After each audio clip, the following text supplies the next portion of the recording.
Okay, இந்த class நம்ம என்ன பார்க்க போறோம்னா சைட் லைன் வந்து எப்படி டிரா பண்றதுன்றத பார்க்க போறோம். ஓகே, அது மாதிரி சைட் லைன் என்னன்னு தெரிஞ்சுங்க. ஒரு பிளாட் சர்ஃபேஸ், ஓகே, ஒரு பிளாட் சர்ஃபேஸ் இருக்கு. அதுல ஒரு வீலோ இல்ல ஒரு காயினோ இது மேல வந்து ரோல் ஆகுது.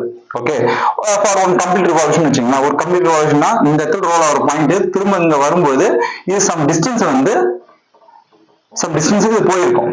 ஓகேங்களா, இப்படி போறச்ச இந்த எண்டு வந்து ஒரு மார்க்கர் இருக்குன்னு வச்சுங்களா. இது போறச்ச இது வந்து ஒரு பாத்தை கிரியேட் பண்ணிருக்கும். சாரி, இவ்வளவு தூரம் போகாது. இது வந்து ஒரு பாத்தை கிரியேட் பண்ணிருக்கோம். ஓகேங்களா, இந்த பாத்தை எப்படி வரையுது அப்படின்னு சொல்லிட்டு இந்த கிளாஸ்ல பார்ப்போம்.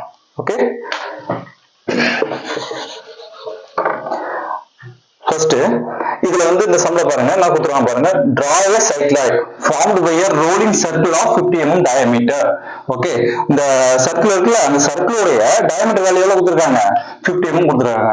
Also draw tangent and normal at a point on the curve 30 mm above the directing line. ஓகேங்களா, சோ எப்படி டிரா பண்றதுன்றத பார்ப்போம். Okay, first procedure we have to draw one circle which radius is 25 mm. ஓகேங்களா, ஏன்னா இதோட diameter எவ்வளவு கொடுத்திருக்காங்க? 50 mm. சர்க்கிளுடைய diameter 50 mm னா இது ரேடியஸ் கண்டிப்பா எவ்வளவு இருக்கும் போது?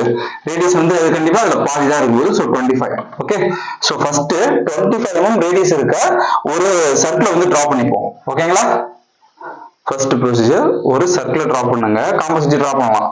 ஓகே, டிரா பண்ணீங்க. ரைட்டா, இந்த சர்க்கிள் ரேடியஸ் எவ்வளவு? 25 mm. ஓகே, நெக்ஸ்ட் ஸ்டெப் வந்து we have to divide this circle into 8 equal part. Okay, 8 equal part இத நம்ம டிவைட் பண்ணிக்கலாம். சோ ஃபர்ஸ்ட் காம்பஸ் வைக்கும்போது சென்டர் பாயிண்ட் நமக்கு இருக்குமா? சோ இதுல ஸ்கேல வச்சுட்டு ஒரு லைன் டிரா பண்ணுங்க. இப்போ 2 ஈக்குவல் பார்ட்டா ஆயிடுச்சு. நெக்ஸ்ட் இதுக்கு ப்ராடக்ட் வச்சு 90 மார்க் பண்ணிட்டு ஒரு வெர்டிகலா ஒரு லைன் வரைங்க. அந்த சென்டர் மீட் பண்ணிட்டு போற மாதிரி போகும். ஓகேங்களா, இப்போ 4 ஈக்குவல் பார்ட்டா ஆயிடுச்சு. ஓகே, நெக்ஸ்ட் என்ன பண்ண போதும்? ப்ராடக்ட் இப்படி வச்சுக்கிட்டு, ரைட்டுங்களா, ப்ராடக்ட் இப்படி வச்சுக்கிட்டு 45 டிகிரி மார்க் பண்ணீங்க. அதே போல இந்த சைடு 45 டிகிரி மார்க் பண்ணீங்க. மார்க் பண்ணிட்டு ஒரு லைனை இப்படி போடுங்க. ஓகே, அதே போல இந்த 45 டிகிரி மார்க் பண்ணிருக்கீங்களா, அது வந்து ஒரு லைனை போடுங்க. ஓகே, ரைட்டா. சோ இதுதான் ஃபர்ஸ்ட் ஸ்டெப். இது நேம் கொடுத்துக்கலாம் நம்ம. இது வந்து நம்ம என்ன சொல்றோம்? 1 2 3 4 5 6 7 8 and P. இதான் டச்சிங் பாயிண்ட் இருந்தாலும் அதான் பின் சொல்றோம். சென்டர் பாயிண்ட் வந்து நான் என்ன சொல்றேன்? ஓன்னு சொல்லிக்கிறேன். இந்த சென்டர் பாயிண்ட் இருக்குல்ல, அது நான் வந்து நேம் என்ன கொடுத்துருக்கேன்? ஓன்னு சொல்லி கொடுத்துருக்கேன். நெக்ஸ்ட் இந்த சர்க்கிளுக்கு என்ன பண்ணணும்?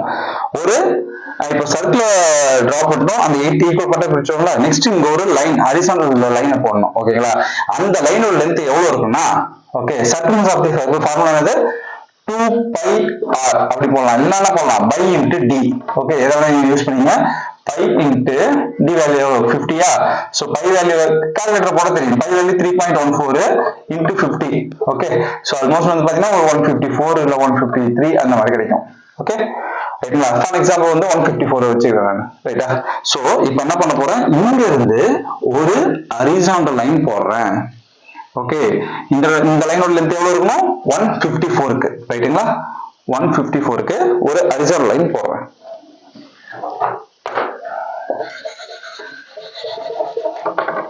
ஓகே, நெக்ஸ்ட் என்ன பண்ண போறோம்? இந்த சர்க்கிள் எப்படி 8 ஈக்குவல் பார்ட்டா பிரிச்சோமோ அதே போல இந்த லைன் என்ன பண்ணணும்? 8 ஈக்குவல் பார்ட்டா பிரிக்கணும். ஓகே, சோ ஒண்ணும் கிடையாது. இதுக்கு மோர் தென் ஆஃப் காம்பஸ் எடுத்துங்க. இந்த மோர் தென் ஆஃப்னா இந்த டிஸ்டன்ஸோட பாதி அளவுக்கு மேல எடுத்துட்டு மேல ஒரு கட்டு கீழே ஒரு கட்டு, அது இங்க வச்சுட்டு மேல ஒரு கட்டு கீழே ஒரு கட்டு, ரெண்டுத்தையும் டச் பண்ற மாதிரி லைனை போட்டீங்கன்னா ஒரு சென்டர் பாயிண்ட் கிடைக்கும்.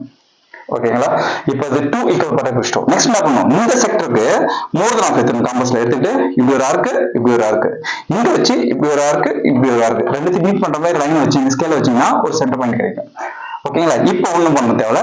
இந்த டிஸ்டன்ஸ் அப்படியே எடுத்துக்கிட்டு இங்க வச்சு இதை கட் பண்ணிக்கலாம். ஓகே, இப்போ இந்த லைன் எத்தனை ஈக்குவல் பார்ட்டா பிரிஞ்சிச்சு? 4 ஈக்குவல் பார்ட்டா பிரிஞ்சிச்சு. ஓகே, நெக்ஸ்ட் என்ன பண்ணணும்? இந்த செக்டர் வந்து 2 ஈக்குவல் பார்ட்டா பிரிக்க போறோம். ஓகே, சோ இங்க இருந்து மோர் தென் ஆஃப் எடுத்துட்டு இங்க ஒரு கட்டு, இங்க ஒரு கட்டு, இங்க வச்சுட்டு இப்படி ஒரு கட்டு, இப்படி ஒரு கட்டு, சென்டர் மார்க் பண்ண மாதிரி லைன் போட்டீங்கன்னா இந்த இடத்துல கட் ஆகும். ஓகே, இப்போ இந்த டிஸ்டன்ஸ் எடுத்துக்கிட்டு காம்பஸ் வச்சு இப்படி ஒரு கட்டு, காம்பஸ் வச்சு இப்படி ஒரு கட்டு, காம்பஸ் வச்சு இப்படி ஒரு கட்டு. ஓகேங்களா, இப்போ எத்தனை ஆயிடுச்சு? 8 ஈக்குவல் பார்ட்டா ஆயிடுச்சா? ஓகே, இப்போ என்ன பண்ண போறோம்? இத வந்து ஒரு பாயிண்ட் வந்து நம்ம லைன் போட போறோம். அதுக்கு முன்னாடி நம்ம என்ன பண்ணிடலாம்னா இங்க இருந்து வெர்டிகலா ஒரு லைன் போடுங்க. இந்த லைனோட லென்த் எவ்வளவு இருக்குன்னா இந்த சர்க்கிளோட டயாமீட்டர் எவ்வளோ அவ்வளவு இருந்தா போதும். ஸோ 50யா 50 வரைக்கும் போட்டுக்கங்க. நெக்ஸ்ட் இங்க இருந்து ஒரு லைன் அப்படி போடுங்க. கண்டிப்பா இந்த லைன் லென்த் எவ்வளவு இருக்கும், இந்த லைன் லென்த் எவ்வளவு இருக்கும் அதான் இது இருக்க போகுது. ஓகே, நெக்ஸ்ட் பாயிண்ட் பாருங்க, 1 இருக்கா 2. ஓகே, ஃபர்ஸ்ட் 1ல இருந்து ஒரு லைனை போடுங்க. இந்த 1 7 கரெக்டா ஒரே பாயிண்ட்ல தான் இருக்கும். ஓகேங்களா, இந்த 1 7 எங்க இருக்கும், கரெக்டா ஒரே பாயிண்ட்ல தான் இருக்கும். நெக்ஸ்ட் இதுல இருந்து போறீங்க 2 6 ஒரே லைன்ல தான் இருக்க போகுது. நெக்ஸ்ட் என்ன இருக்கு 5 3, அதுவும் கண்டிப்பா ஒரே இடத்துல மீட் பண்ணிட்டு போகும். சரிங்களா, நெக்ஸ்ட் இந்த 1 கரெக்டா இங்க தான் வரும். அதனால இது பேரு 1 டேஷ். இந்த 2 கண்டிப்பா எங்க வரும், இந்த இடத்துக்கு வரும். So 2 dash 3 dash 4 dash 5 dash 6 dash 7 dash 8 dash. Okay, next என்ன பண்ண போறோம், சென்டர்ல ஒரு லைன் போடுங்க. ஏற்கனவே ஒரு லைன் இருக்கு. ஓகே, 6 2 ல போற லைன் தான் வந்து 0க்கும் இந்த இதே லைன் போக போகுது. ஓகே, சோ இந்த லைன் இது காமன், 0க்கும் காமன், 2க்கும் காமன், 6க்கும் காமன். இந்த லைன் 1க்கும் 7க்கும் காமன். இந்த லைன் 3க்கும் 5க்கும் காமன். மேல இருக்க இந்த ஒரு லைன் 4க்கு மட்டும்தான். ஓகே, இப்போ என்ன பண்ண போறோம், இந்த 1 டேஷ் இருக்குல்ல, இங்க இருந்து மேல லைன் போடுங்க. இந்த இடத்துல ஒரு இடத்த கட் ஆகும். இது பேர் தான் என்னது O1. 2 டேஷ் இருந்து வெட்டிகளா ஒரு லைன் இந்த சென்டர் லைன் வரைக்கும் போடுங்க. இது பேர் என்னது O2. இங்க இருந்து ஒரு லைன் போடுங்க. இது பேர் என்னது O3. இங்க இருந்து போடுங்க. இது பேரு O4. இங்க இருந்து போடுங்க. இது பேரு O5. இங்க இருந்து போட்டா O6. இங்க போட்டா O7. கண்டிப்பா இது என்னது O8. ஓகே, இப்போ காம்பஸ் எடுத்துங்க. ரைட்டா, காம்பஸ் எடுத்துக்கிட்டு இதோட ரேடியஸ் எவ்வளோ, இந்த சர்க்கிள் ரேடியஸ் எவ்வளோ 25 mm தான். அதை அப்படியே வச்சுக்கிட்டு O1ல வச்சு இந்த 1 லைன் இருக்குல்ல, ஃபர்ஸ்ட் 1 லைன் இருக்குல்ல, அந்த 1 லைனை கட் பண்ணுங்க. ஓகே, இந்த O1ல காம்பஸ் வச்சுட்டு 25 mm ரேடியஸ் வச்சுட்டு இப்படி வச்சு இந்த 1 லைனை கட் பண்ணுங்க. இந்த ஒரு இடத்துல கட் ஆகும். ஓகே, அதே போல O2 வச்சுட்டு 2 லைன் கட் பண்ணுங்க. இந்த ஒரு இடத்துல கட் ஆகும். O3 வச்சுட்டு 3 லைன் கட் பண்ணுங்க. இங்க ஒரு இடத்துல கட் ஆகும். O4 கண்டிப்பா இங்க கட் ஆகும். இந்த இடத்துல தான் கட் ஆகும். O5 வச்சு 5 லைன், O6 வச்சு 6 லைன், O7 வச்சு 7 லைன், O8 கண்டிப்பா எங்க கட் ஆகும், இந்த இடத்துல தான் கட் ஆகும்.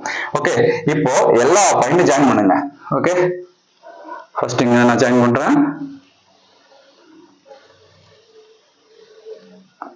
நெக்ஸ்ட் ஓகே, சரிங்களா, இதுதான் அந்த சைக்கிளாவது பாத். ஓகே, நெக்ஸ்ட் என்னன்னா இந்த क्वेश्चन கொடுத்திருக்காங்க. also draw tangent normal at a point on the curve 30 mm above the directing line.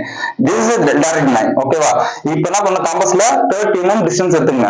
Okay, எடுத்துக்கிட்டு டைரக்டிங் லைன் எங்கேயாவது இடத்துல வச்சுங்க. ஓகே, வச்சுக்கிட்டு இந்த 30 கட் பண்ணுங்க. கண்டிப்பா ஒரு இடத்துல கட் ஆகும். ஓகேவா, சோ இங்க இருந்து பாத்தீங்கன்னா இந்த 30 mm வர மாதிரி எங்கேயாவது ஒரு இடத்துல வச்சு கட் பண்ணீங்கன்னா இங்க எங்கேயாவது ஃபார் எக்ஸாம்பிள் இங்க கட் ஆகும்னு வச்சுங்களேன் 30. ஓகேவா, 30 கட் ஆகும். இப்போ அப்படியே நம்ம ஸ்கேல் வச்சு கூட மூவ் பண்ணி பாருங்க. ஸ்கேல் வச்சு மூவ் பண்ணீங்கன்னா இது 30 எங்க வருதோ அந்த இடத்துல தான் நீங்க டேன் நார்மல் வரையணும். ஓகே, இப்போ என்ன பண்ணணும், காம்பஸ் வச்சுக்கிட்டு அதே ப்ரொசீஜர். ஓகே, இந்த பாயிண்ட் வச்சுட்டு சென்டர் லைன் இருக்குல்ல, O லைன் இருக்குல்ல, அந்த O லைனை அதே 25 mm ரேடியஸ்ல கட் பண்ணுங்க. கட் பண்ணீங்கன்னா இது ஒரு பாயிண்ட் கிடைக்கும். அங்க இருந்து இதை அப்படி ஜாயின் பண்ணுங்க. நெக்ஸ்ட் இங்க இருந்து ஒரு வெர்டிகல் லைன் இப்படி போடுங்க. நெக்ஸ்ட் இந்த பாயிண்ட் இருக்குல்ல, இந்த பாயிண்ட் நோக்கி ஒரு லைனை போடுங்க. ஓகே, இது பார்த்தா நான் எப்பவுமே சொல்றேன், கர்வ் வெட்டிட்டு போச்சு நான் லைன் பேருனது நார்மல். ஓகே, இதுக்கு 90 டிகிரி லைன் போடுங்க. இப்படி போட்டா இது பேருனது டேன்ஜென்ட். சரிங்களா, இவ்வளவுதான். தேங்க்யூ.